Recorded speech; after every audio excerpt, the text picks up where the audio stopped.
Hello दोस्तों, अब हम पढ़ेंगे पांचवा चैप्टर उद्योग के बारे में। पांचवा चैप्टर क्या है? उद्योग। चलिए शुरू करते हैं।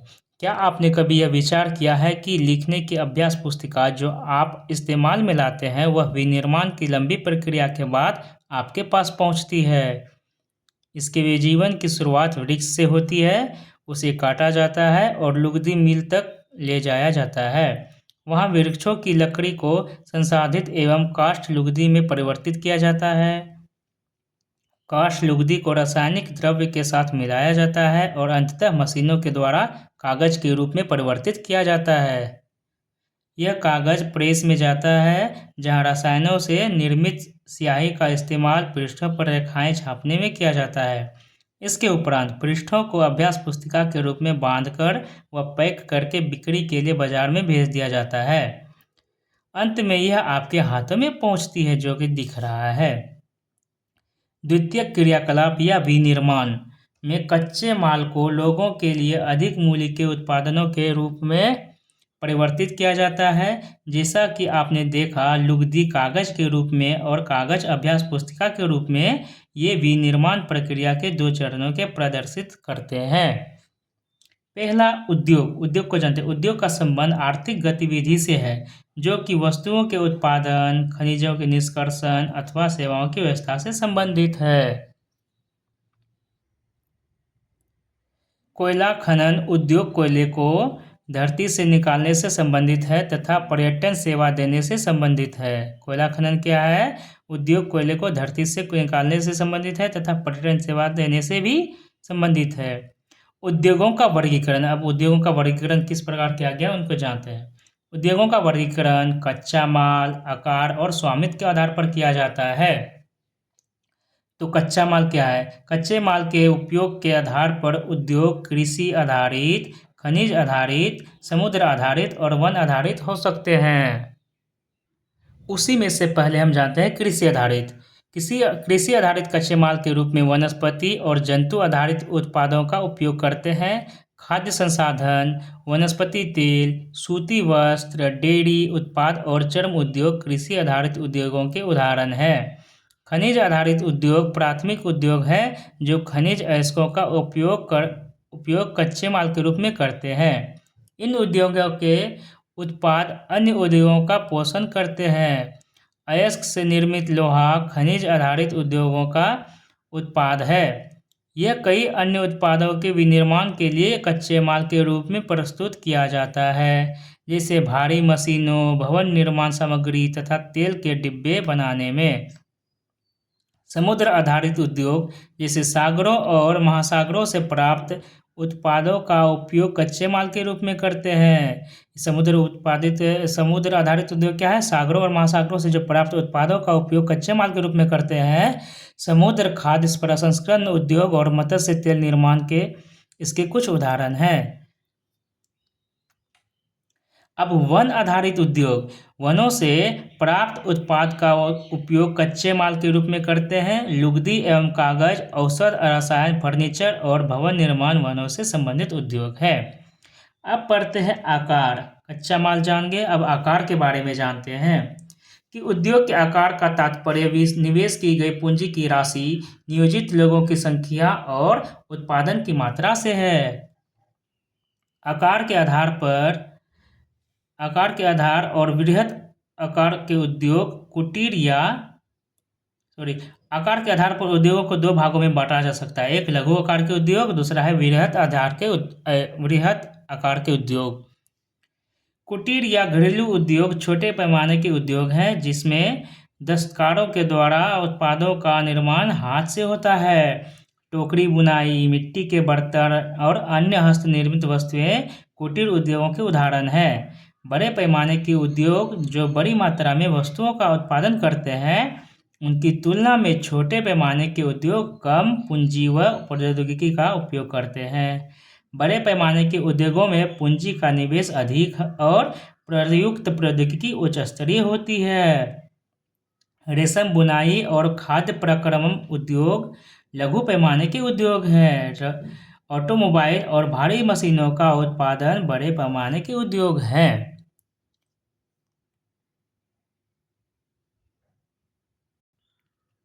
अब पढ़ते हैं स्वामित्व के बारे में। स्वामित्व के आधार पर उद्योगों को निजी क्षेत्र, राज्य स्वामित्व अथवा सार्वजनिक क्षेत्र, संयुक्त क्षेत्र और सहकारी क्षेत्र में वर्गीकृत किया जा सकता है। निजी क्षेत्र के उद्योगों का स्वामित्व और संचालन या तो एक व्यक्ति या व्यक्तियों के समूह द्वारा किया जाता है।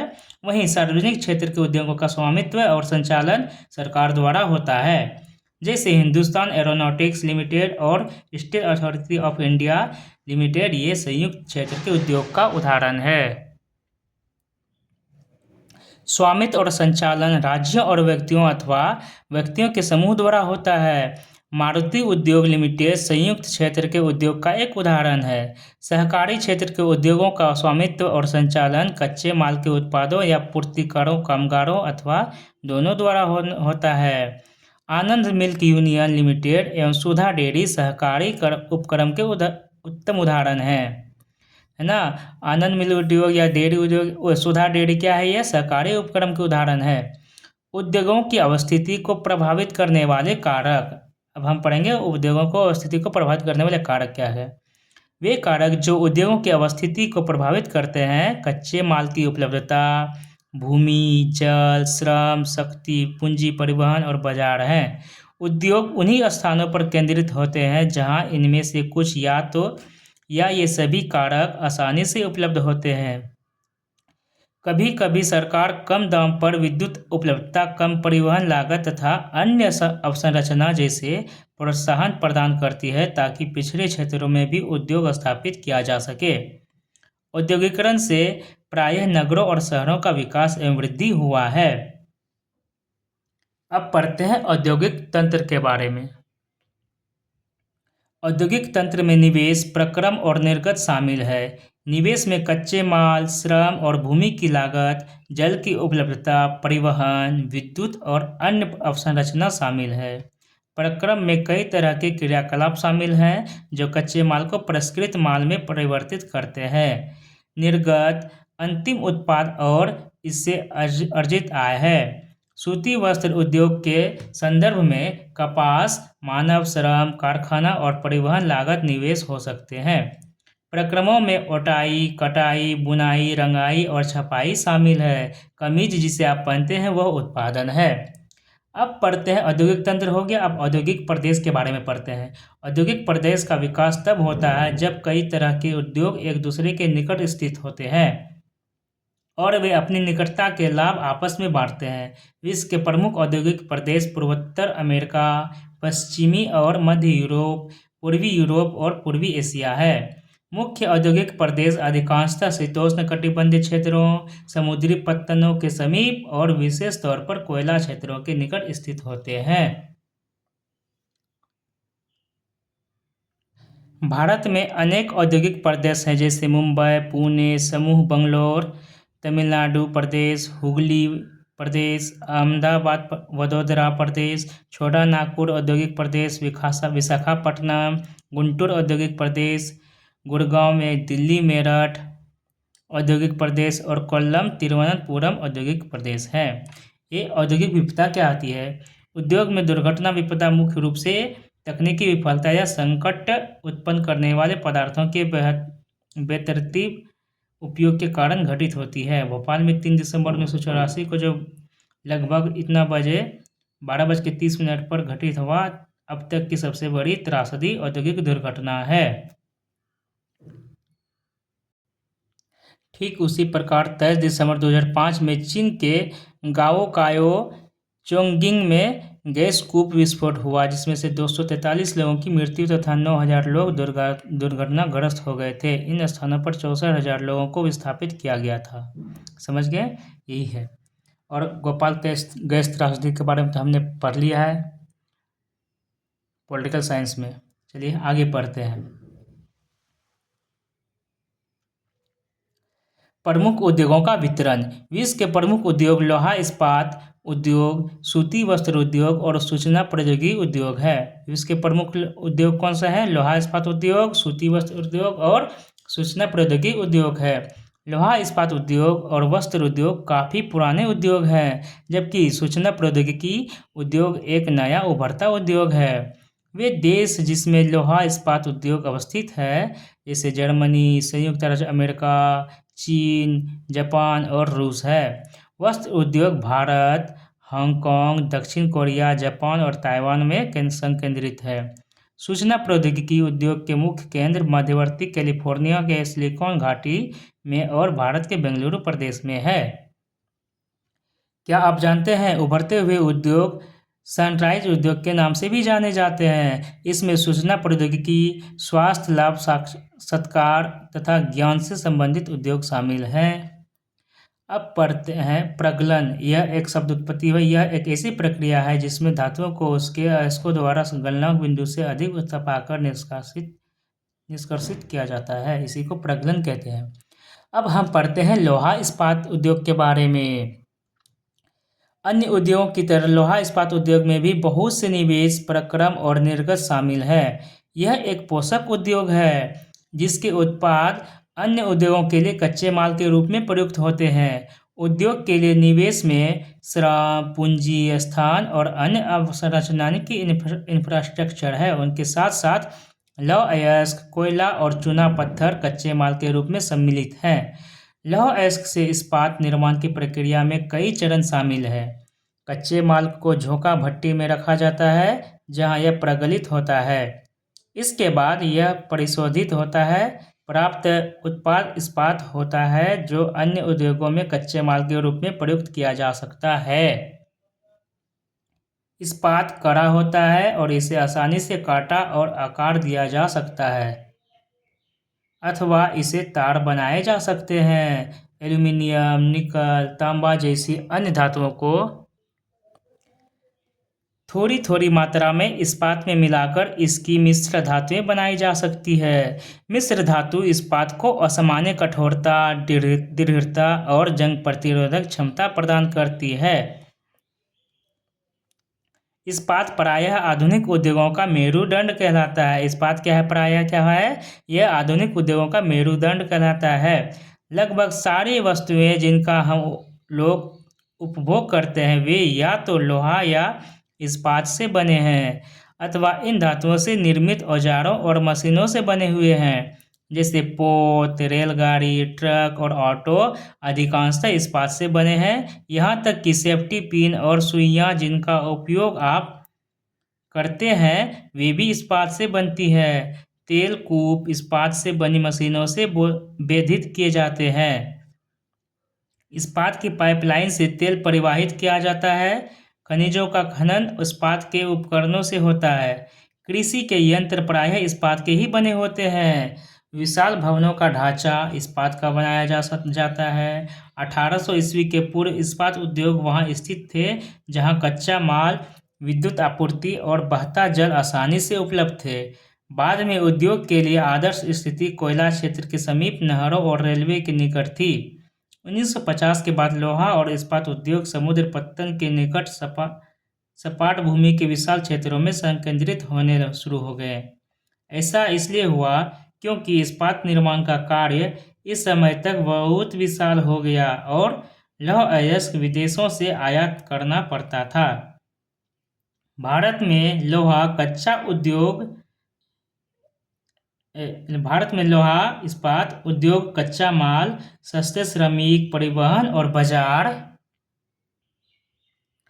का लाभ लेते हुए विकसित हुए। सभी महत्वपूर्ण इस्पात उत्पादक केंद्र जैसे भिलाई, दुर्गापुर, बर्नपुर, जमशेदपुर, राउरकेला, बोकारो एक ही प्रदेश में स्थित है ना। जैसे भिलाई, दुर्गापुर, बर्नपुर, जमशेदपुर, राउरकेला, बोकारो एक ही प्रदेश में स्थित है जो 4 राज्यों में फैले हैं। वे राज्य हैं पश्चिम बंगाल, झारखंड, उड़ीसा और छत्तीसगढ़। भद्रावती और विजयनगर कर्नाटक में, विशाखापट्टनम आंध्र प्रदेश में, सलेम तमिलनाडु में और अन्य महत्वपूर्ण इस्पात के केंद्र हैं जो स्थानीय संसाधनों का उपयोग कर रहे हैं। अब पढ़ते हैं हम जमशेदपुर के बारे में। 1947 से पूर्व भारत में केवल एक इस्पात का कारखाना था, वह Tata iron and steel company limited जिसको टिस्को कहा जाता है। यह निजी स्वामित्व में था। स्वतंत्रता के पश्चात सरकार ने यह कार्य अपने हाथ में लिया और बहुत से लोहा इस्पात संयंत्र स्थापित किए। झारखंड में स्वर्णरेखा और खरकई नदियों के संगम के समीप साकची में सन 1907 ईस्वी में टिस्को की शुरुआत की गई। टिस्को की शुरुआत कब की गई? तो 1907 ईस्वी में की गई थी। बाद में साकची का नाम बदलकर जमशेदपुर रखा गया। बाद में साकची का नाम बदलकर क्या कर गया? जमशेदपुर। भौगोलिक रूप से जमशेदपुर देश में लोहा इस्पात केंद्र के रूप में सर्वाधिक सुविधाजनक स्थान पर है।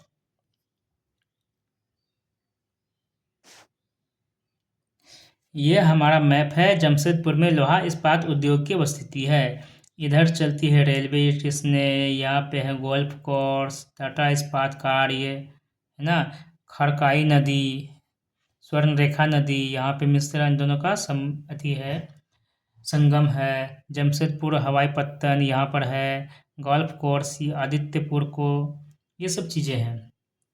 तो चलिए आगे पढ़ते हैं। साकची को कई कारणों से इस्पात संयंत्र स्थापित करने के लिए चुना गया।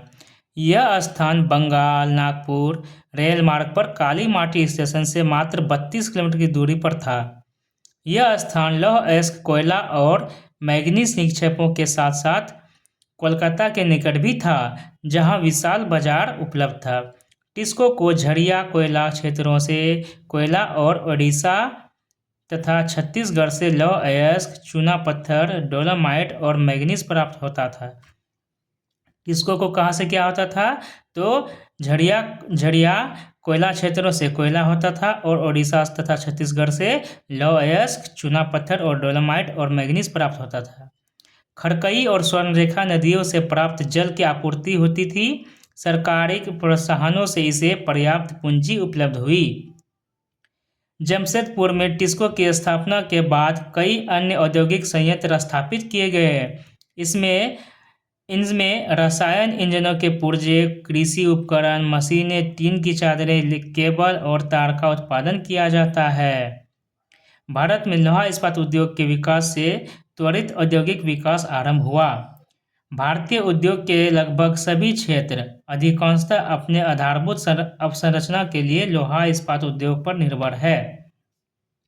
भारतीय लोहा इस्पात उद्योग में बृहद समकालिक इस्पात संयंत्रों के साथ साथ लघु इस्पात मिल भी सम्मिलित है। इसमें द्वितीयक उत्पादक, रोलिंग मिल और सहायक उद्योग भी शामिल है। अब पढ़ते हैं पीटर्सबर्ग के बारे में। यह संयुक्त राज्य अमेरिका का एक महत्वपूर्ण इस्पात नगर है। पीटर्सबर्ग के इस्पात उद्योग को स्थानीय सुविधाएं उपलब्ध है। कच्चा माल जैसे कोयला पीटर्सबर्ग में ही उपलब्ध है, जबकि लौह अयस्क या मिनेसोटा की लोहे की खानों से प्राप्त हो जाते हैं। उनको लौह अयस्क कहाँ से मिलते हैं? मिनेसोटा की लोहे की खानों से प्राप्त होते हैं, जो पीटर्सबर्ग से मात्र लगभग 1500 किलोमीटर दूर है। इन खानों और पीटर्सबर्ग के बीच नौ परिवहन का सर्वोत्तम मार्ग ग्रेट लेक्स जल मार्ग आता है। यह अयस्क के नौ परिवहन हेतु सस्ता मार्ग है। ग्रेट लेक्स से पीटर्सबर्ग क्षेत्र तक लौह अयस्क रेलगाड़ियों से लाया जाता है। ओहियो, मोनोगहेला और एल्गनी नदियों से पर्याप्त जल प्राप्त हो जाता है। और पीटर्सबर्ग को किन किन नदियों से जल प्राप्त होता है? तो ओहियो, मोनोगहेला और एल्गनी से। आज पीटर्सबर्ग में बहुत कम बड़ी इस्पात मिल है। ये मिल पीटर्सबर्ग के ऊपर मोनोगहेला और एल्गनी नदी की घाटियों में तथा पीटर्सबर्ग के नीचे ओहियो नदी के सहारे स्थित है। परिष्कृत इस्पात स्थल और जल दोनों मार्गों द्वारा बाजार में भेजा जाता है। पीटर्सबर्ग क्षेत्र में इस्पात मिलों के अतिरिक्त कई अन्य कारखाने हैं। ये रेल पटरी उपकरण और भारी मशीनों के उत्पादन में इस्पात का प्रयोग कच्चे माल के रूप में करते हैं। क्या आप जानते हैं कि ग्रेट लेक्स के नाम सुपीरियर, ह्यूरॉन और ओटारियो, मिशिगन और ईरी हैं।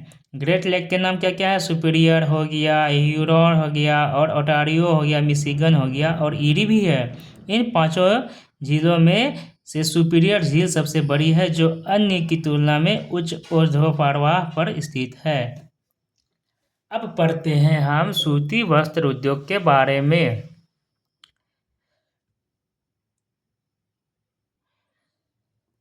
धागे से कपड़े की बुनाई एक प्राचीन कला है। कपास, ऊन, सिल्क, जूट और पटसन का प्रयोग वस्त्र निर्माण में होता है। उपयोग में लाए गए कच्चे माल के आधार पर वस्त्र उद्योग का वर्गीकरण किया जा सकता है। रेशे वस्त्र उद्योग के कच्चे माल हैं। रेशे प्राकृतिक या मानव निर्मित हो सकते हैं। रेशे क्या प्राकृतिक या मानव निर्मित हो सकते हैं। प्राकृतिक रेशे ऊन, सिल्क, कपास, लिनन और जूट से प्राप्त होते हैं। मानव निर्मित रेशों में नायलॉन हो गया, पॉलिस्टर हो गया, एक्रिलिक हो गया और रेयॉन क्या है, ये मानव निर्मित रेशा है। सूती वस्त्र उद्योग विश्व के प्राचीनतम उद्योगों में से एक है। 18वीं सदी की औद्योगिक क्रांति तक सूती वस्त्र हस्तकताई तकनीकों एवं हथकरघों से बनाया जाता था। 18वीं सदी में पावरलूम ने पहले ब्रिटेन में और बाद में विश्व के अन्य दूसरे भागों में सूती वस्त्र उद्योग के विकास को आगे बढ़ाया। किसने? तो पावरलूम ने। पावरलूम भी एक मशीन ही है। आज भारत, चीन, जापान और संयुक्त राज्य अमेरिका सूती वस्त्र के महत्वपूर्ण उत्पादक है। भारत में अत्युत्तम गुणवत्ता के सूती वस्त्र उत्पादन करने की गौरवपूर्ण परंपरा रही है। ब्रिटिश शासन से पूर्व हाथ से कते और हाथ से बुने हुए वस्त्रों का एक विशेष भारतीय बाजार था। ढाका का मलमल, मसूलीपट्टनम की छींट, ढाका का क्या? मलमल और मसूलीपट्टनम की छींट और कालीकट के केलिको तथा बुरहानपुर, सूरत व वडोदरा के सुनहरी जड़ी के काम वाले सूती वस्त्र गुणवत्ता और डिजाइनों के लिए विश्वविख्यात थे, है ना। ढाका में क्या? तो मलमल, मसूलीपट्टनम में क्या? तो छींट, कालीकट के क्या? तो केलिको तथा बुरहानपुर, सूरत व वडोदरा के सुनहरी जड़ी के काम वाले सूती वस्त्र गुणवत्ता और डिजाइनों के लिए विश्वविख्यात थे। लेकिन हाथ से बने होने के कारण सूती वस्त्र का उत्पादन महंगा और बनने में अधिक समय लेता था। इसलिए परंपरागत सूती वस्त्र उद्योग पश्चिम के नए वस्त्र मिलों से प्रतिस्पर्धा नहीं कर सका, जो सस्ते व अच्छी गुणवत्ता वाले वस्त्रों का निर्माण यांत्रिकृत औद्योगिक यूनिट में करते थे। पहली सफल यांत्रिकृत वस्त्र मिल मुंबई में 1854 ईस्वी में स्थापित की गई। कोष्ण आर्द्र जलवायु, मशीन आयात के लिए पत्तन, कच्चे माल की उपलब्धता और दक्ष श्रमिक इस प्रदेश में इस उद्योग के द्रुत फैलाव में सहायक रहा। प्रारंभ में यह उद्योग महाराष्ट्र और गुजरात राज्य में अनुकूल आर्द्र जलवायु के कारण पनपा, लेकिन वर्तमान में आर्द्रता कृत्रिम रूप से उत्पन्न की जा सकती है और कच्ची कपास शुद्ध होती है एवं वस्त्र उत्पादन प्रक्रिया में इसका वजन कम नहीं होता। इसलिए यह उद्योग भारत के विभिन्न भागों में फैल गया। कोयम्बटूर, कानपुर, चेन्नई, अहमदाबाद, मुंबई, कोलकाता, लुधियाना, पुडुचेरी और पानीपत कुछ अन्य महत्वपूर्ण केंद्र है। क्या आप जानते हैं देश में प्रथम वस्त्र उद्योग 1818 ईस्वी में कोलकाता के समीप फोर्ट ग्लिस्टर में स्थापित हुआ था, लेकिन कुछ समय बाद यह बंद हो गया था। क्या आप जानते हैं भारतीय वस्त्र उद्योग के कुल उत्पादन का लगभग 1/3 हिस्सा निर्यात किया जाता है। भारत में क्या है? 1/3 हिस्सा निर्यात किया जाता है, यहाँ से बाहर भेजा जाता है और 2/3 हिस्सा हम यहाँ पे यूज करते हैं। चलिए पढ़ते हैं आगे अहमदाबाद के बारे में। अहमदाबाद गुजरात में साबरमती नदी के तट पर स्थित है। 1859 में यहाँ पहली सूती मिल स्थापित की गई थी। अहमदाबाद में पहली सूती मिल कब स्थापित की गई थी? 1859 ईस्वी में। यह यथाशीघ्र ही मुंबई के बाद भारत का दूसरा सबसे बड़ा वस्त्र निर्माता नगर बन गया। अहमदाबाद को प्रायः भारत का मैनचेस्टर कहा जाता है। अनुकूल अवस्थिति कारक अहमदाबाद में सूती वस्त्र उद्योग के विकास में सहायक थे। अहमदाबाद कपास उत्पन्न करने वाले क्षेत्र के बहुत निकट स्थित है। यहाँ कच्चा माल आसानी से उपलब्ध होता है। जलवायु, कताई और बुनाई के लिए आदर्श है। सपाट भूभाग और भूमि की आसानी से उपलब्धता मिलों की स्थापना में उपयुक्त है। गुजरात और महाराष्ट्र राज्य की घनी आबादी इस उद्योग को कुशल और अर्धकुशल श्रमिक उपलब्ध कराते हैं। सुविकसित सड़कें और रेल मार्गों का जाल सूती वस्त्र को देश के विभिन्न भागों में आसानी से पहुंचाने में मदद करता है। इस तरह इसकी बाजार तक सरल पहुंच उपलब्ध है। नज़दीक में मुंबई पत्तन इसे मशीनों का आयात करने और सूती वस्त्र के निर्यात की सुविधा प्रदान करता है। परंतु हाल के वर्षों में अहमदाबाद की सूती मिलों की कुछ समस्याएं हैं। बहुत से वस्त्र मिल बंद हो चुके हैं। देश में नए वस्त्र केंद्रों का विकास और अहमदाबाद की मिलों में मशीन प्रौद्योगिकी का नवीकरण न होना इसका प्रमुख कारण है।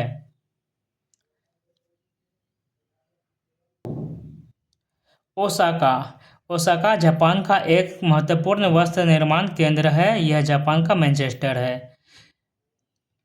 ओसाका में सूती वस्त्र उद्योग का विकास कई भौगोलिक कारणों से हुआ है। ओसाका के चारों ओर एक विस्तृत मैदान सूती वस्त्र मिलों के विकास के लिए आसानी से भूमि की उपलब्धता सुनिश्चित करता है। कोष्ण आर्द्र जलवायु कताई व बुनाई के लिए बहुत ही उपयुक्त है। योडो नदी मिलों के लिए पर्याप्त जल उपलब्ध कराती है और श्रमिक आसानी से उपलब्ध होते हैं।